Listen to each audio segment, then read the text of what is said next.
Hello, everybody. Welcome to another great episode of WP Roundtable. My name is Jason Crawford, coming to you from Medellin, Colombia, and I forget a lot of stuff. My name is Marc Benzakein. I'm from Milwaukee, Wisconsin, and I forget everything Jason remembers.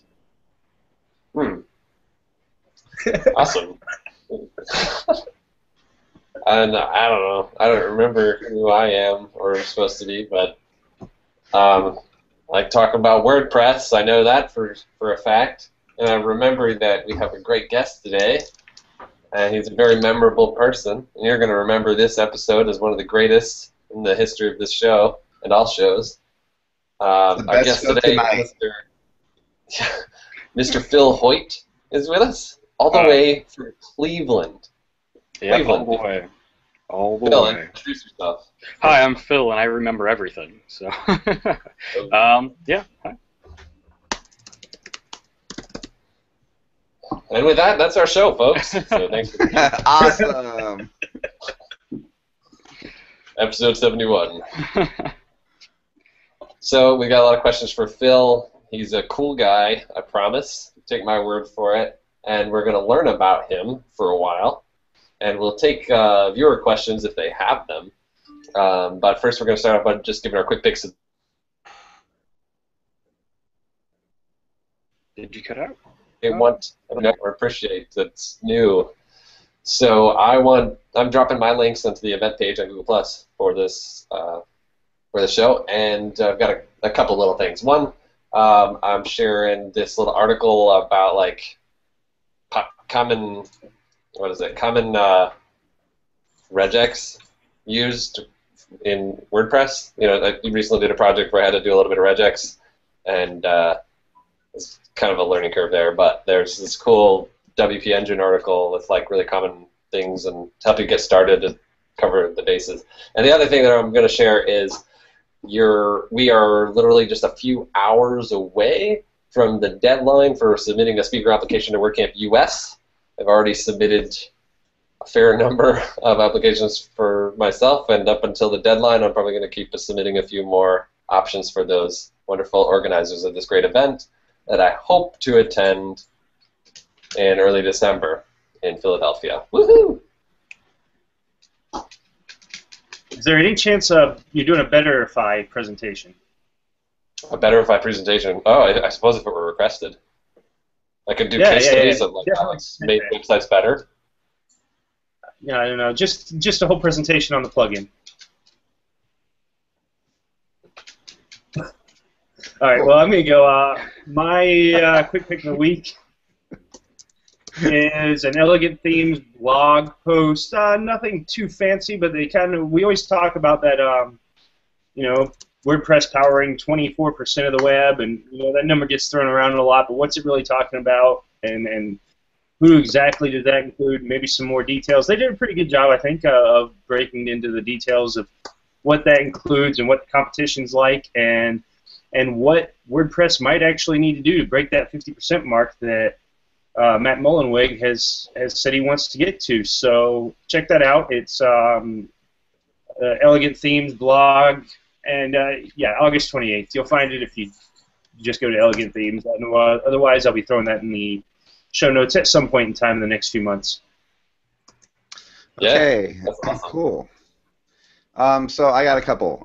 One is I'm going to serve my own son's purpose. He just started doing YouTube videos of Minecraft videos. So look up Gold Rush Games, and he's doing like Minecraft and some other things like Terraria and a few other games that he's like totally into right now. And it's just basically him having a great time. And they're actually, I find them entertaining, but then again, I'm his dad. The other thing is there's this guy named Kyle who knows a lot of things, and he just created this thing called, with a bunch of guys from his Meetup group, called WordCrash.net, and it's like a couch surfing thing for like if you're going to a WordCamp or you're going to Meetup or something like that, and you're out of town and you want to see if there's any like WordPressers around and you want to ping them or look them up, you can go to wordcrash.net. And is it true that you can also see if they have a couch available for you, Kyle? Is that the whole deal too? Yeah, I mean, currently, like, estimated capacity is Yeah, listed. so it's like Airbnb for WordPressers, except it's free, right? So Yeah, yeah, anyway, that's the point. so I think it's a really cool idea. So you should look it up. Wordcrash.net. Yeah, sign up to be a host if you are willing. Anybody. Yeah, hey, yeah, I'll sign up to be a host. I'm sure people would rush to come spend the night at my house. Yes, yes. There's nothing funny about that. Yeah, that is. No. Phil, do you have something to share? Yeah, I'll talk about. There's this typeface called Hack that just kind of got released. It's like an open sourced typeface for coding. It's not WordPress specific, but I just started using it last week, and it's just been a delight on my eyes as someone who stares at code a good 6, 7, 8, 9 hours a day. You know, it's kind of amazing what kind of small tweaks to your editor can make your coding go so much easier. So, I don't know if I have a link for it here. I don't know how to give it to you guys, but it's sourceforge.org/hack. So, and it's a pretty cool typeface. Nice. Yeah. Nice. That's awesome. Thanks for sharing, Phil. Yeah, of course, not a problem. All right. So, enough of that nonsense. Let's learn about Phil Hoyt. So, Phil is a pretty legit developer. Does sweet stuff with WordPress. He gives WordCamp talks that are just amazing, and makes themes and theme frameworks and all that cool stuff because he's a whiz. And so we're going to talk all about all of those things and all of his other interests. So let's start kind of at the beginning, Phil. Back when you were smaller than you are now, what kind of things did you see in your future and want to be when you grew up? So when I was like really young, I kind of actually wanted to be a filmmaker. I actually didn't really know much about computers as well before the internet was as refined as it is today. But I wanted to be a filmmaker. I looked at like things like Jaws and Jurassic Park and was like, I want to make that. If there's a job to make that, I will figure out how to make that. And ironically, that's actually how I got into computers and ultimately the web, is because this was pre-YouTube days. So I would make videos and have nowhere to post them. So I learned how to host video, and then I needed a better place to host it, so I kept improving my website. So yeah, I always wanted to be just a filmmaker, actually, and it just, my happenstance kind of went into the web developer route, because apparently I was no good as a filmmaker. So. Well, I mean, it's one of those things that's drawn in so many people from all kinds of different backgrounds. We all interact with the web in some way, but so you pursued that for a while. How did that play out? You got involved in filmmaking. You did a lot of stuff in that space. So it kind of like they intertwined for a while. I went to college for video, but everybody was hiring me for web. In high school, I actually was doing websites for money. I worked for a small firm in my hometown, building little websites. This was before I was using WordPress. I was using things like Cute News, which was a nice little PHP blog thing. It was super easy to use. It actually still exists, I believe. But my dog is trying to get up. But yeah, I was kind of doing them both at the same time. I was going to college for video, but getting jobs for web, and then I'd get jobs for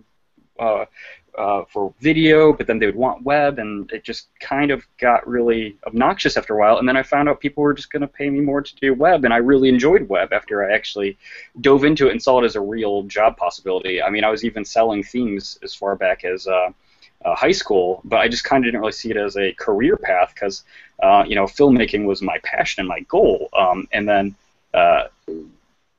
coding became my passion. It wasn't something I just happened to be pretty good at web, and I kind of had to work really hard at film. But just because I happened to be good at web, I kind of learned to become passionate after I met so many other people inside the community. So.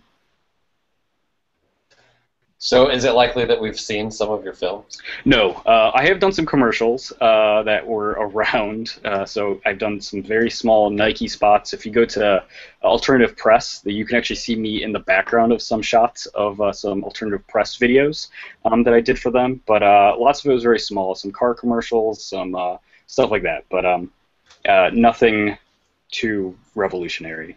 I was still getting a foothold, and I decided to climb back down and climb a different mountain. So. Awesome. So, at what point did you really say, web development? This is it. This is my thing. What was that turning point for you? Yeah. So after high school, I kind of didn't want to do college, as a lot of rebellious teenagers tend to not want to do, and I didn't really want to just get any old job. So I moved to the closest metropolitan town that existed near where I grew up, and that was Cleveland, Ohio. And I had slept in my van for several months and on my friends' floors for several months until I finally got an internship at Fathom, which is a local marketing firm around here. And I kind of, at that point, I saw the money kind of going towards web, enough to at least maybe get out of living in my van. So I kind of at that moment, which is like 2009, late 2009, I kind of said, I'm going to take, and at the time I didn't say WordPress, I didn't say anything, I'm going to take front-end web development really serious because that's what they want me to do here. So I learned CSS really well, HTML really well, JavaScript as well as I could, and then back then it was a lot of converting Flash sites to just static HTML sites so they could SEO them better because it just wasn't working. But through that, I some kind of morphed into this thing. So yeah, it was kind of a fight or flight situation for me. It was like, hey, live in your van or on floors, or learn something that will get you money. So I chose learn something that would get me money. So.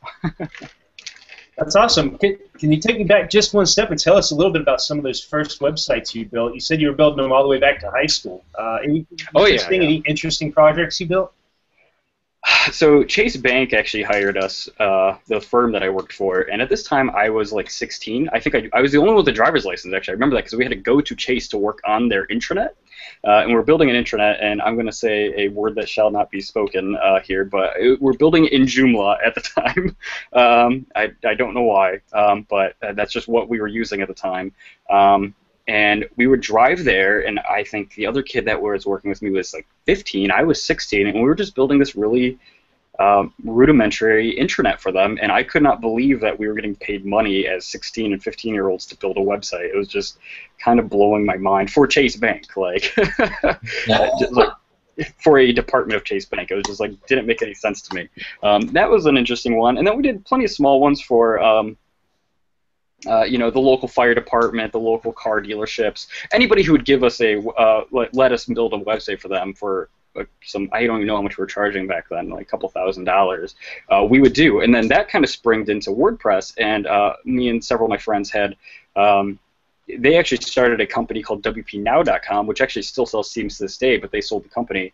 And then I had also helped them with that a tiny bit, but I was also selling my own themes on the side as well before I knew, like, I don't think ThemeForce was a thing. I was just kind of like ad hoc selling these things to people before I knew you could like have a marketplace or anything like that. So, and then yeah, I kind of got it. Then I left home and went out to Fathom.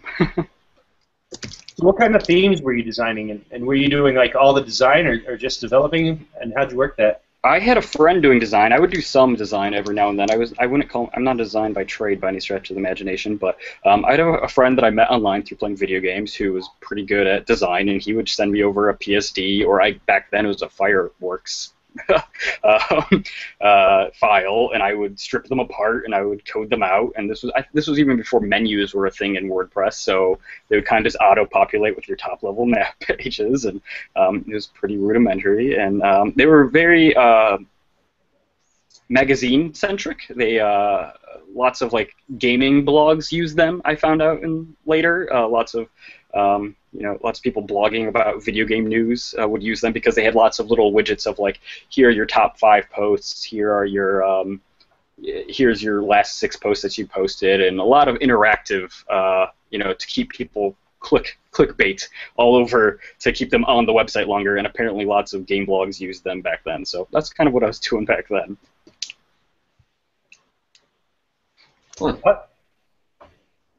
So how was getting involved? So you've moved into the van, you've moved to Cleveland, and now you've taken up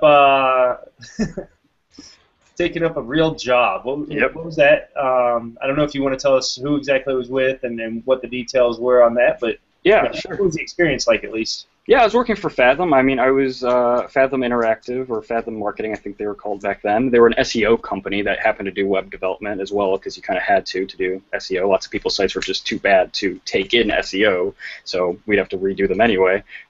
So I was kind of on the video team and the web team, and I was kind of splitting my time there again, that whole tandem of doing web and video at the same time.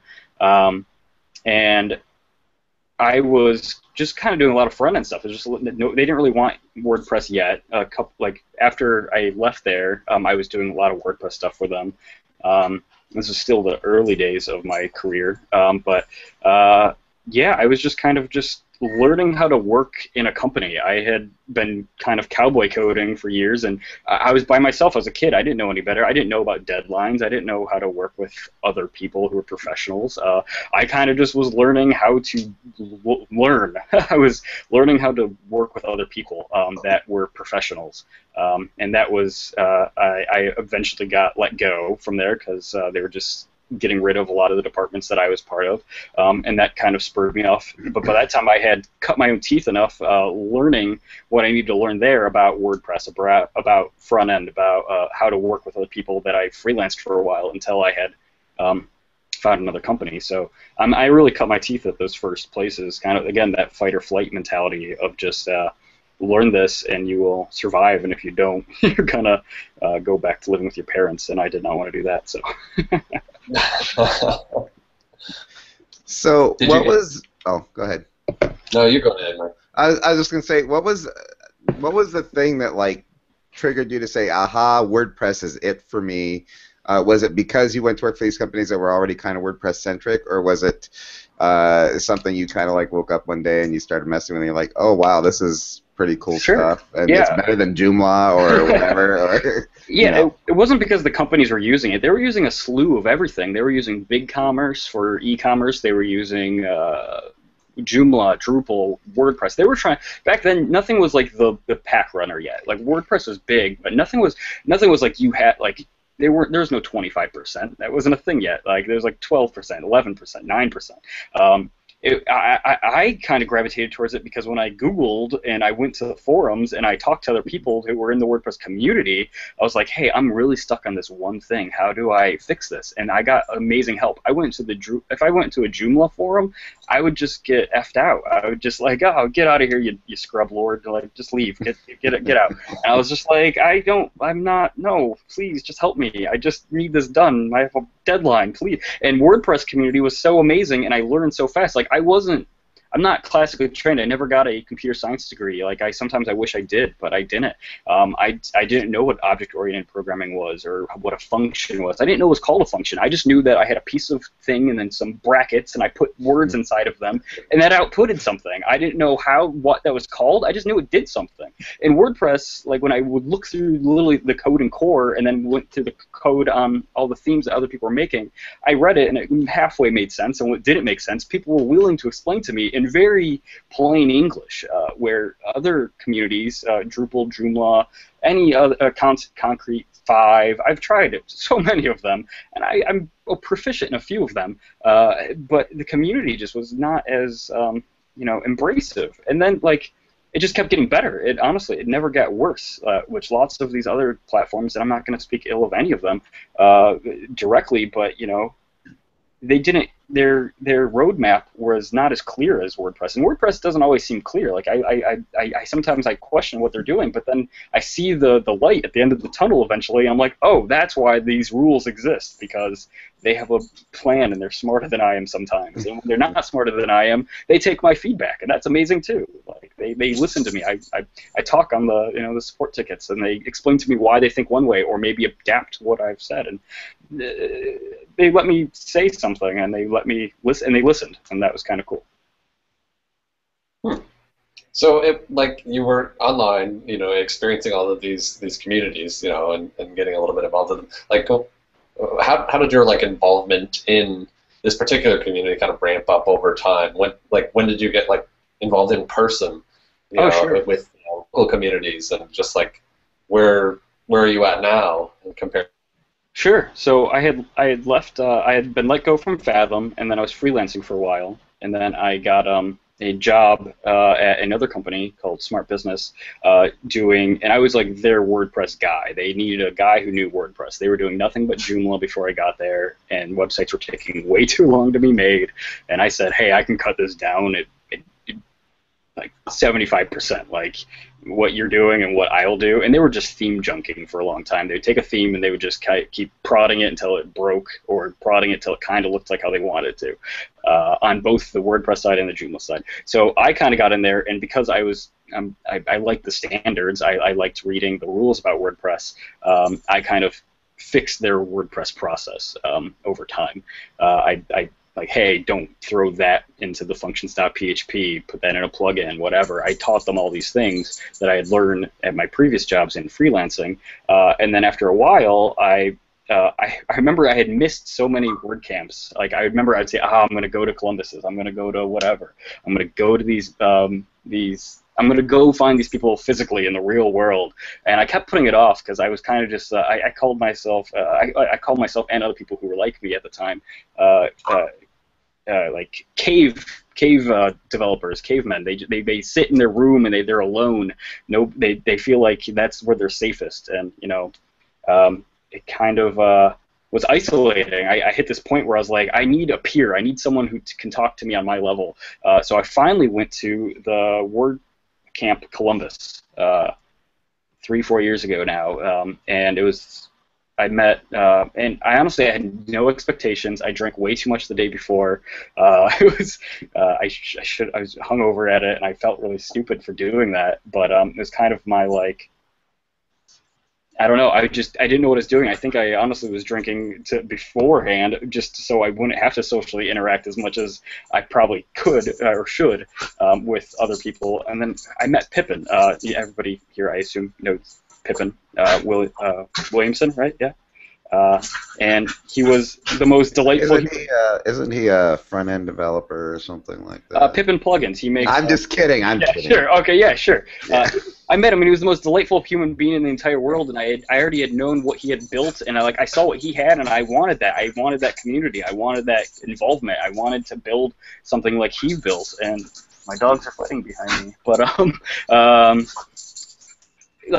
that was amazing to me. So like meet this person who is very much a hero of mine inside the WordPress community at one of these things, and through that interaction I learned to talk with everybody else and kind of give my own 2 cents on what I know. And now what I say, because I actually run my own WordPress Meetup, and I talk at these WordCamps, and I talk on the Slack channel, and I'm trying to help anybody who has a question.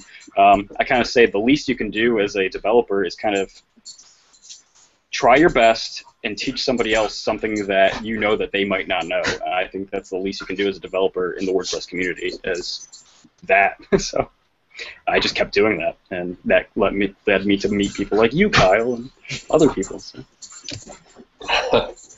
Yeah, you're exactly right. We've all had similar experiences. I just wanted to interject here that Pippin was one of the first people I met when I got into the community too. Really? At WordCamp Kansas City, yeah, and wow. I had exactly the same experience that you did. Just amazed at how just like down to earth he was, and he's just always been really helpful in so many ways. Our company and their company, we kind of like we've actually taken a lot of lessons from the way he runs his company and applied it to ours. So and he's been very, very forthcoming with us on it. So it's he's a terrific guy, and like you said, the WordPress community is just full of people like that. Definitely. Yeah. I'm sure he doesn't. I'm sure he doesn't even know I exist or anything, which is totally fine. But yeah, meeting him changed the way I thought about the WordPress community as a physical being. Guys, hey. I'm sorry. Then. Do we need to get them some headphones and a mic? Yeah, I don't know what's going on here, guys. I'm here. I'm here. Hi. Hi. Okay, sorry. There we go. There we go. All right.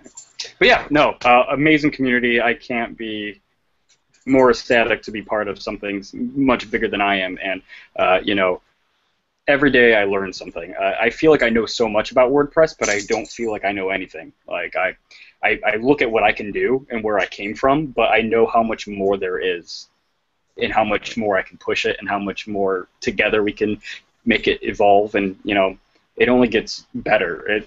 It's never gone down, and that's been amazing to me. So. Very cool. So like on that same note, you know, that segues into like another thing I was curious to talk about. Like, you know, you have been developing. Oh no! You keep on top of where things go. You cut out. Sorry, what'd you say? I'm breaking up. Yeah, I don't know. My internet's been really crappy lately. I gotta call somebody and give them a hard time. I hear you. All right, say it again. Go for it. Okay. What was my question? I forgot. We'll be taking Pal's questions on Twitter from now on, and we're gonna mail ones in. We're gonna put them. I'm gonna write them down. I'm going to send them to you, and then will that work? I'm gonna put them on an owl, and then it'll get to you eventually. Isn't the rule that if you break the roundtable podcast that you have to be like a panelist from then on? No, we just suckered you in with that story. Oh, is that what happened? Yep. So, Phil, I'll try to keep my question short. No problem. Where do you see things going in terms of like just WordPress, the software advancing, development in WordPress, predictions for the future, crystal ball? What's the show? Oh man, I think about this quite a bit because where I work, we constantly think about where's the web going in general, and we look at things like Squarespace and Weebly and all these really quick web builders that are stealing some small parts of our work. And where does WordPress play a role in the ever-evolving web? I mean, there's things like the Grid and Page Cloud that claim to basically be the end-all, be-all to website building. Like it will create a website on the click of a button kind of deal, and like what does that mean for our industry? So I constantly think about how does WordPress play into that, and I think they kind of already know that because the wants and the needs of our clients keep adapting. As soon as someone makes a tool that's the one button click to build what we're building today, which I still think is a couple years down the road, our clients will want something more, and that something more will be able to be built off of things like the REST API and the ways that I see WordPress improving upon the REST API as more of a app backend and being able to tie into several different systems. So I'm not afraid of these other systems because our clients' expectations are always going to be growing, and I'm always going to be learning. So I think WordPress is only going to be a tool of a much bigger solution. So I'm super excited for anything. It could change on a dime of its head today, but that's where I personally see it going, is just pushing really hard in that particular area to be this one-stop shop as a back-end to most applications. At the end of the day, it's a tool. And would I use a hammer for everything? No, but I think WordPress is a very finely tuned, precise tool for a lot of things, and we can only keep growing it, and the REST API will only make it a more powerful tool. So, that's where I kind of see WordPress going in general. Now that you brought it up a couple of times, what is the coolest thing that you maybe you have on your plan, or that maybe you've seen coming up to do with the REST API? So I suck with the REST API. I'll throw that out there right now. I'm learning it as rapidly as I can. I'm super interested in it right now to use it as a backend for an iPhone app that I'm working on, actually. And it's actually a much larger project than just an iPhone app. But I needed to use a lot of the similar functionality that I would do on a WordPress site, like the way content types relate to each other, and that WordPress does so well already off the bat. But I needed to manipulate that in a very specific way to create, to output it into an app. So I couldn't do that before. Like that wasn't you couldn't just put PHP into a phone gap or something like that. So I don't have any specific projects lined up, but I'm definitely looking forward to playing a lot with it as an iPhone backend, because we do see a lot of our clients asking for that type of functionality that we just can't provide them easily right now. So I think that will come in very due time. So you don't see it having anything to do with pigs on a roof? Maybe. Sorry, that was just to kind of get Mark back in here, but no. I'm here. I'm listening. Pigs on a roof. Yeah. He's lucid right at the moment. I'm semi-lucid. Yeah. Woo! Yeah. And yeah. So Phil, Yes. are you still here? Yeah. Are you still here? Hi. What's up? Yeah. Okay. Tell us about nightmare projects that just went bad that you look on, just regret. Sure. The dark days gone by. At one of the companies I worked for, I won't say which name and what client or anything like that, but I remember the first project I had a very extensive custom post type relationship project, and I had never done a custom post type or relationships between the two. Very like post to posts wasn't really a thing yet. At least doesn't work the way it worked now, and a whole bunch of stuff. And I didn't really know what I was doing at all, and I kind of just haphazardly threw it together. I feel really bad about it because I didn't want it to make it, but it was just like the client paid for it, and my boss was like, "Hey, build this thing," and the whole thing is like kind of held together with like a shoestring and gum. And this is years ago, mind you. This is nothing. No site that is alive today is still affected by my lack of development. But it kind of just fell apart. Like I should not have made my first large project like that. The one that was being paid for. I should have played with the technology a little bit more. So I don't know. I don't really have much to say about it. It was just kind of, I guess what you could take away from that is, if you're going to be doing something well outside your comfort zone, maybe take some stepping stones to that to outside of that comfort zone instead of diving so deep in that you maybe lose sanity and sleep and money on it. So there are many small things you can do to kind of get yourself to a new solution. So. Yeah, that's kind of what I gotta say about that. Without specifically naming clients. So. Always a good thing. Hey, so let's talk about Insivia. Sure. Tell me, what is it? What is your role there? What do you like about it?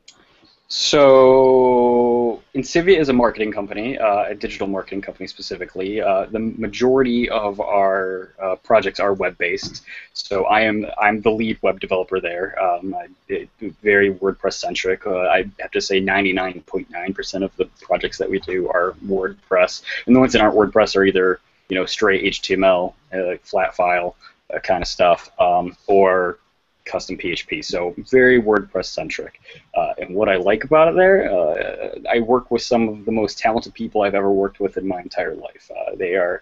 We have a very small team, but it's comprised of some people who I've never met a more solid team in my entire life. I have an amazing designer, I have some amazing project managers, and it made switching from my previous job to this job, so worth it, honestly. So. And now, is your team a distributed team, or are you guys all there in the Cleveland area? Most of us are in the Cleveland area. We have one developer in Vegas. He used to be in the Cleveland office, and then family uprooted and decided to go to Vegas, and we didn't want to lose him, so we didn't. So we would have other people remote in the future possibly, but right now we're trying to keep it local and just build up that team. I mean, hopefully we have multiple offices in the future, but who knows? Okay, so I'm just going to ask, do you want to introduce the dogs? The one that keeps jumping up here is Peach, and the other one that will probably never jump up here because she's just too big is Daisy. Though Peach and Daisy, after the princesses in Mario, I've had them for 5, 6 years now. Rescues. One's an Australian cattle dog. That's the big one that you haven't seen, and the one that you keep seeing is a Chinese Shar-Pei Chihuahua. So, mix of something. So, yeah, they're kind of a huge pinnacle point in my career, actually. After I got them, and I actually had gotten let go from Fathom, and I didn't know what I was going to do. I mean, I got let go. I mean, I wouldn't call it fired or laid off, but they just didn't have a use for me anymore. I really had nowhere to go, and I didn't want to lose them. I didn't want to lose my place that I was living in at the moment. I was kind of panicking, but I pulled myself up from my bootstraps so I wouldn't lose my place at the time and my dogs. And I knew if I moved back into my parents, I would have to ditch the dogs somehow, and that wasn't going to happen. So I love them too much. But yeah, no, they are crazy. My girlfriend is not home tonight, so normally she would be distracting them, but she's working late. So yeah. All right. So now you're the lead developer at Insivia, yes. Insivia. And is this the first time there have been dogs on the show? I just got to ask. What's that, Mark? I said, is this the first time there have ever been dogs on the show? Uh, All right, we have a first here on the WP Roundtable. All right, back to your question, Jason. Glad I could bring it.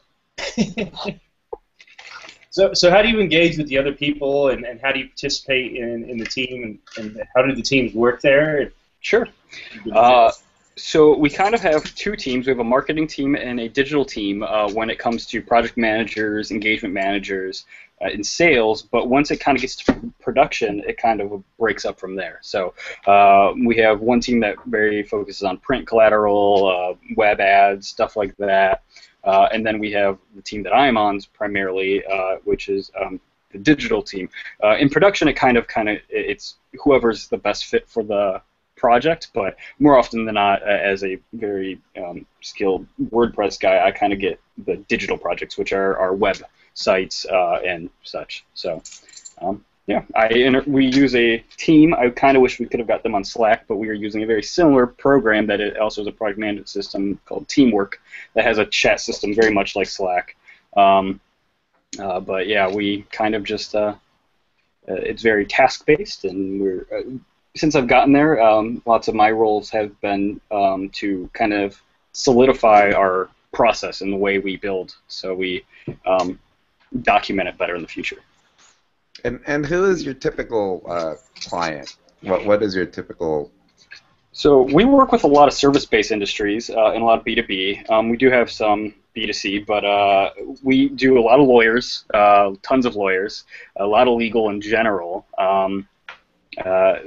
In a lot of mid to larger firms of sorts. So lots of people who need really intricate member directories and stuff like that. So that's kind of our wheelhouse, but we don't really have any specific vertical that we kind of attack.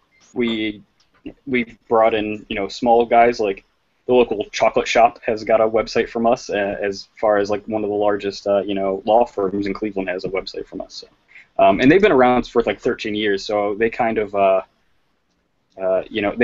a very good foothold in the Cleveland area as a marketing company and a web development workhorse. So we get a lot of interesting projects. I think you're one of the first people that's brought up B2B versus B2C. Can you tell us a little bit about the differences? I've never done a B2B site, so oh, really? I've been doing B2B for probably the last 5-6 years, actually. The previous companies I worked for also did mostly B2B.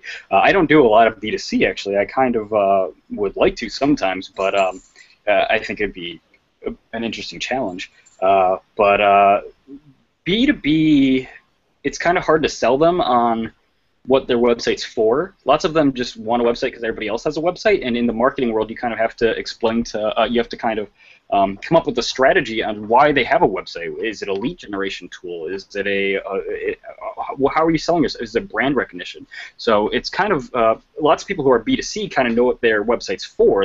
We're selling our product.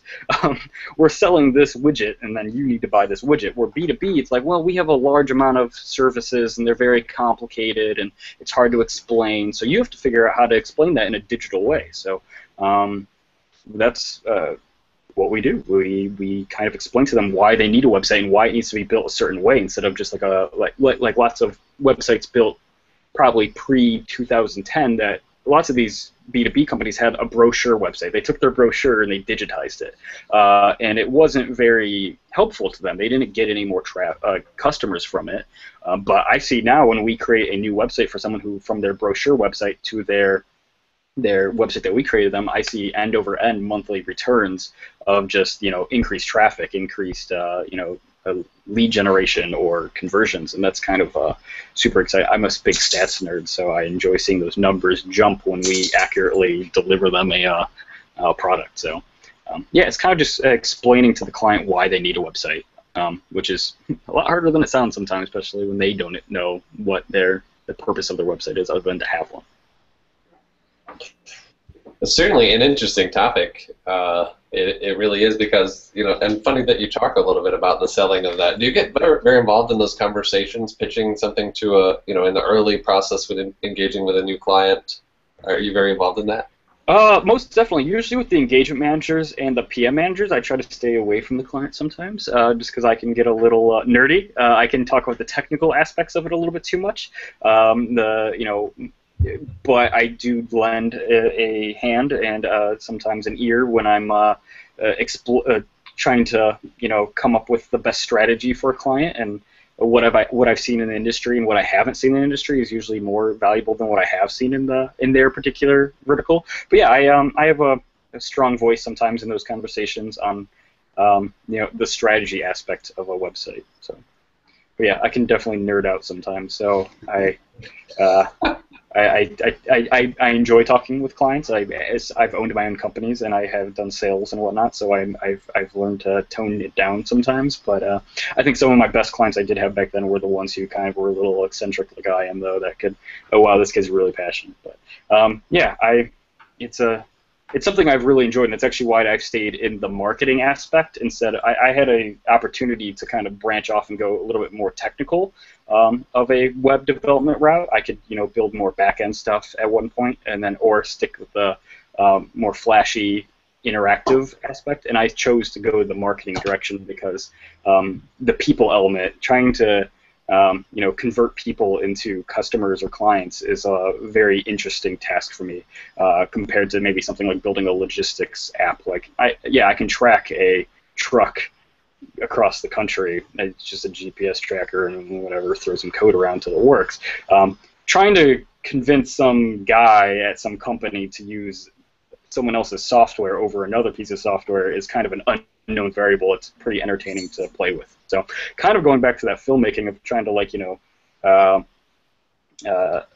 manipulate emotions to get a certain feeling to get someone to do something, I kind of translate that as well as I can to web development as well. I actually went to art school, so I didn't go to, when I went to college eventually, I went to art school, and I think a lot of that translated over into the marketing aspect of it. I didn't go to a marketing school or anything, but learning how to draw and paint and that kind of stuff kind of got me to know about the feelings behind what the visual medium that is the web, not just the technical aspect of it.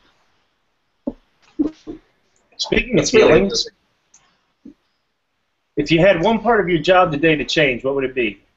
Oh man, I am super impatient. So what I would do is maybe make like my internet connection about 1 billion times faster.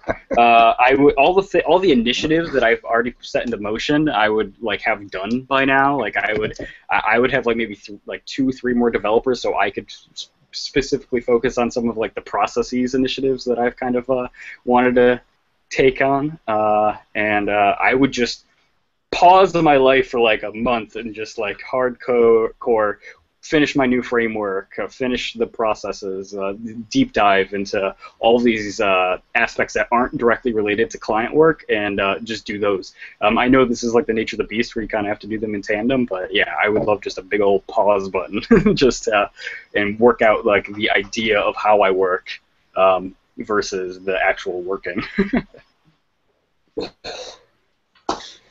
What kinds of things do you do for fun, Phil? Oh, I do WordPress for fun. What are you talking about, Kyle? I don't have hobbies. I go to a lot of Comic Cons and stuff. I build a lot of cosplay stuff for my girlfriend. I've learned as I got older to enjoy working with my hands and being outside, which is something I did not do at a younger age. I'm not that I'm like a troll or anything like that, but I definitely didn't value the outdoors and working with my hands as much as I do now. Now that I own a home and whatnot, I definitely have learned to enjoy that kind of stuff. So a lot of cosplay, a lot of building things, a lot of housework, and I do find all those things fun. It's sometimes nice to get away from the computer. And honestly, that kind of stuff, going to like an art museum, usually I bring back that energy back to my work, and it definitely helps. It's kind of been, you learn the value of rest as you get older.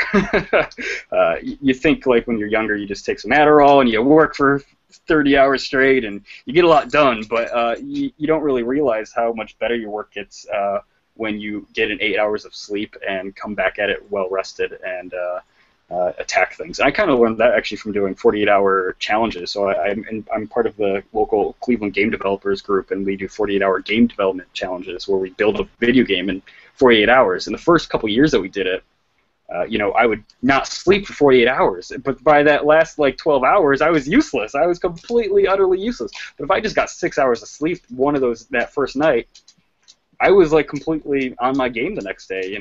There's nothing stopping me, and I got so much more done than I would have if I just would have powerhoused it at 3 in the morning that one night. So yeah, you learn lots of things about rest and enjoying life finally now that life has calmed down a little bit from the living in the van days. This whole concept of 8 hours of sleep, you'll have to talk to me more about that. I hear you have many kids, Mark. I apologize. I don't have any, and I don't plan on having any anytime soon. I just got these 2 crazy dogs. But in our house, it's a combined. See, we combine for 8 hours of sleep. Okay, altogether, you guys. And it's cumulative. Yeah. Okay, I understand. Exactly. Wow. Okay. I'll have to get on that plan someday, maybe. It works out really well until about Thursday or Friday. Yeah, I'll enjoy the semi-bachelor life as long as I can. Yeah. You're a wise man. I've heard that. That's something that comes up a lot when people describe me. Are they being sarcastic when they say it? I think so, but I'll take it. I'll take it no matter. You'll take it at face value. Got it. Yeah, I'm not gonna read into it too much. Never read into it. No. Is music still a part of your life? Nope. As I was mentioning before we started the show, I was in a metal band. We broke up shortly after high school, but yeah, we did a lot of shows around the Cleveland area, and we had a pretty okay following. If you'd like to look it up, not that I'm telling anybody to, it's Killer Whale Theory. You can download it on Bandcamp still for free. It's metal, but yeah, no, I have not been in the music industry for a long time. It's something I miss sometimes, but it was a time and a place. I did it at the time with the friends that I had, and I had tried to get back into it, and it's kind of trying to recreate the first time you ever saw The Godfather. It's just not going to happen, Like that. Well, I guess for me, maybe Doctor Who. So I'm a big Doctor Who fan, or Star Wars, or Godfather is pretty good, but it's no Star Wars. I would have never guessed that you like Star Wars. That's a surprise. I don't know.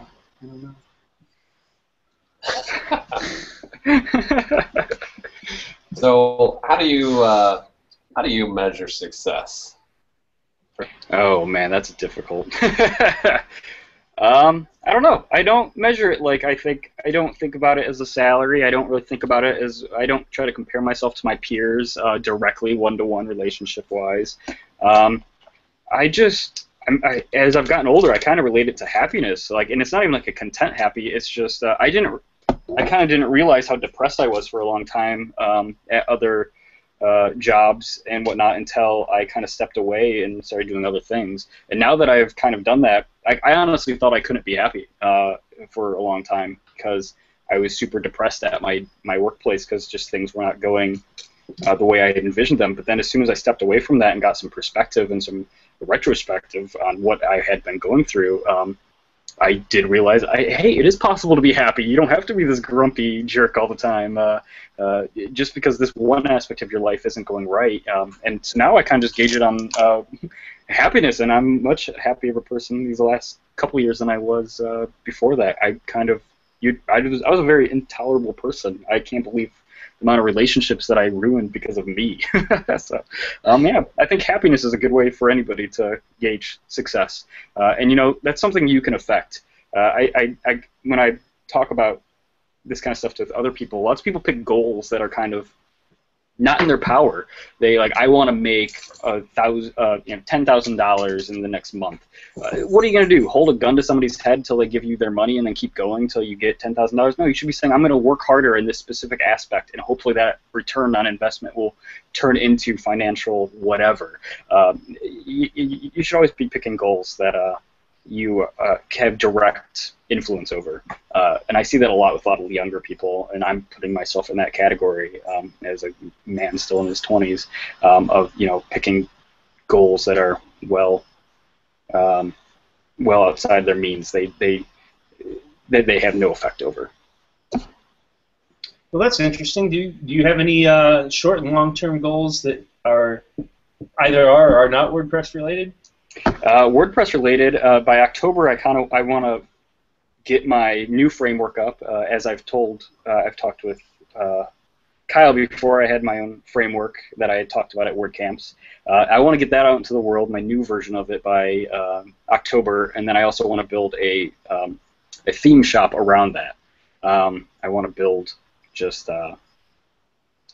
sell child themes with that very cheaply, but it's not really a money maker for me. It's more about going through the motions of creating an e-commerce site and creating this framework and getting other people to use it, and what it takes to maintain a piece of software that other people interact with that aren't just you. Because it's really easy sometimes to write a piece of code that only you touch. There's no documentation. You just know what that variable does. So that's like my short-term goal by October, end of the year ish. Long-term goals, I don't know. I don't really have anything past the next couple years, honestly. I just want to keep. I'm not gonna have kids. Sorry, Mark, or anything like that. I don't plan on having kids. Don't apologize. I wish a lot of people wouldn't have kids. So yeah, I don't plan on having kids. I kind of just I'll probably be married in the next few years, and I hope I could just continue to be part of this amazing community and give back more and more every year. Honestly, that's what I keep trying to do, is get more involved and break down the fear of being involved. Because sometimes I think I hold myself back more than anybody else holds me back. So. Nice. How about just a real quick elevator speech on this framework? What makes it special, and what are you doing? I don't know if it's special, honestly, but it's it's honestly just a very clean framework that that I built originally in 2012, and I'm improving upon now. So elevator pitch, it's going to be super easy to use. I'm going to try to document it as well as possible. I'm going to have YouTube videos that complement it, and I think it'll be a really good way for introductory to intermediate level developers to start learning about building themes beyond just modifying 2010 and 2012 and 2013 and so on and so forth. I think that's a fair enough pitch for it. Nice. And one more for you real quick. Sure. We probably should have hit this earlier, but if you were not using WordPress, what CMS would you be using? Whew, that's a tough one. I think if WordPress didn't exist, period, I think the whole landscape of the web would be so much different. But you know, I would have to say I've played with minorly, and the dogs are fighting again. Come here. I've played with minorly Drupal, and I found it relatively impressive. So I guess Drupal, or maybe if Node is what it is, got like some kind of CMS, I'd play with that maybe. But I don't know. It'd be hard to say because WordPress is. I'm known as the WordPress guy around these parts. I have the car with the WordPress sticker, and half my wardrobe is WordPress shirts from camps and whatnot. And it'd be hard to imagine when I go out and say my WordPress talks. WordPress bought me this house. My knowledge of WordPress bought me my home. It gave me a career. It got me out of the van. So it'd be hard to imagine anything else outside of it. So maybe Drupal, but I think I'd probably be doing a different job if WordPress didn't exist. Wow. It's crazy. Yeah, it's intense. It's a little deep to think about. Yeah. That's pretty heavy stuff. So I love what you talk about, contributing to the community. I love contributing to things as well, contributing to projects. You talk about WordPress, it's open source project. A lot of people contribute to it. It's just so awesome. But really, one of my favorite open source projects to contribute to is a project that you've recently initiated.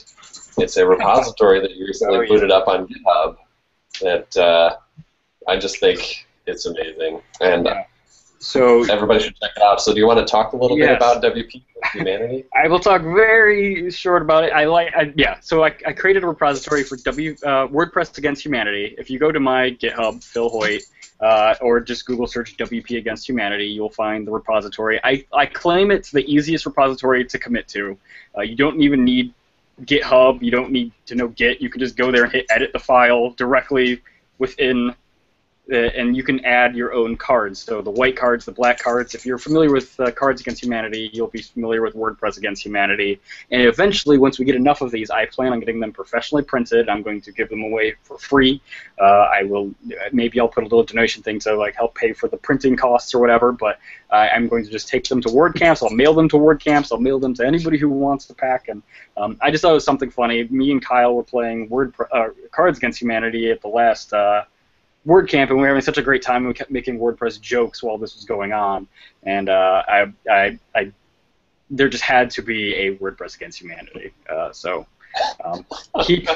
go to that if you want to contribute. If you have any white card ideas, if you have any black card ideas, go there. It's super easy to contribute to. Just find the white card file or the black card file, hit the little edit button, and then you can edit it directly inside of there, and I will pull anything that is reasonable. I've only rejected a small amount of things that I thought were a little distasteful or maybe not fitting for the game. So, but more often than not, I will most likely commit. So if you want a few easy commits, feel free to contribute to WordPress Against Humanity.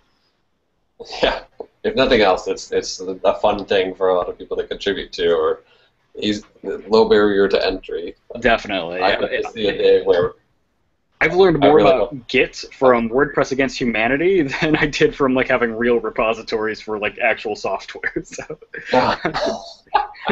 just little issues I've ran in with people trying to commit in really weird ways and awkward branches and stuff. I've learned to resolve so much more from using Git just through this one weird off project than I had through any of the projects I've ever created. So it's been a lot of fun.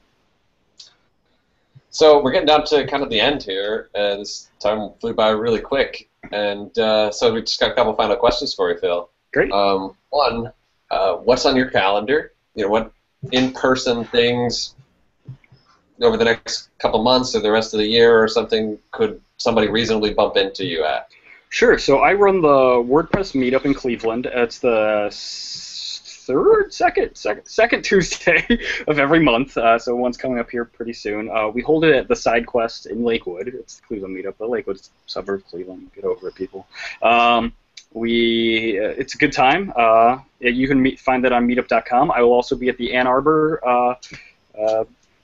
WordCamp. Hopefully speaking. If not speaking, I will definitely just be there to enjoy the crowd and take in, and that's kind of what I got in the short term. Hopefully, if I can afford it, I will be going to WordCamp US. So we will see what happens. Sweet, awesome. So, do you have any recommendations for future guests on our show? I've only watched a handful of yours. I'm sorry, I'm not a religious watcher, but I don't know who you already have had on. I'm trying to think who would be entertaining. I mean, if you haven't had Pippin, please get Pippin on. Trying to think. I'm on the spot. I feel overwhelmed. You should get Mullenweg on, of course. Sure. Yeah, no problem. Just call him up. No big deal. Have you guys had Pippin on? Has Pippin been a guest? Yeah. Okay, I'll have to watch that one. About a year, though. have a recap. Get him back on. Have me back on. I would love to be on and just be like and just goggle all over Pippin's amazingness. I won't say a word. I'll just sit in the corner over here, just like. That might become uncomfortable. I hope so. I want it. I want it to be like in like middle school when you had like a crush on that girl and you just looked across the like lunchroom and you're like. Okay, now I'm getting uncomfortable already. So. Yeah. All right, Phil. So winding down here, is there anything that we didn't ask or that you wanted to talk about that's worth noting? I think we covered a wide array of things, and I think I rant for a very long time, so I don't know if you would want me to continue talking in all honesty, but I think we've covered a whole gambit of philosophical things and WordPressy things and life things, and I feel pretty Thoroughly abused. Yeah, I'm sweating like a pig, and I feel pretty good about that. So this has been an amazing time. I'm super happy to have been on and honored to be a guest on the roundtable. Sweet. Cool. Well, we're glad to have had you on. Yeah, thanks for coming. Figure out what the card thing is. Sorry, what was that? As soon as I figure out what this card thing you guys are talking about is, I'm gonna say this was a super cool episode. Yeah, definitely go check it out. We're gonna go and tell everybody, Pippin included, that they were on the same show that Phil Hoyt was on. That you should, that list of like the 100 most influential WordPress people came out, and I was not on it. I'm hoping to. That is my long-term goal. I have no effect over that, but that will be my 5-year goal. In 5 years, I want to be number 6. Being on this show is step number 1 towards Step number 1. I'm taking the path. Yes. That's right. Congratulations. Yeah. Right. The next step is keynote WordCamp US or something. That's right. Yeah. All right. Thanks a lot for your time, Phil. All right. Thank you. Thanks, Phil. Thanks for having me. Thanks.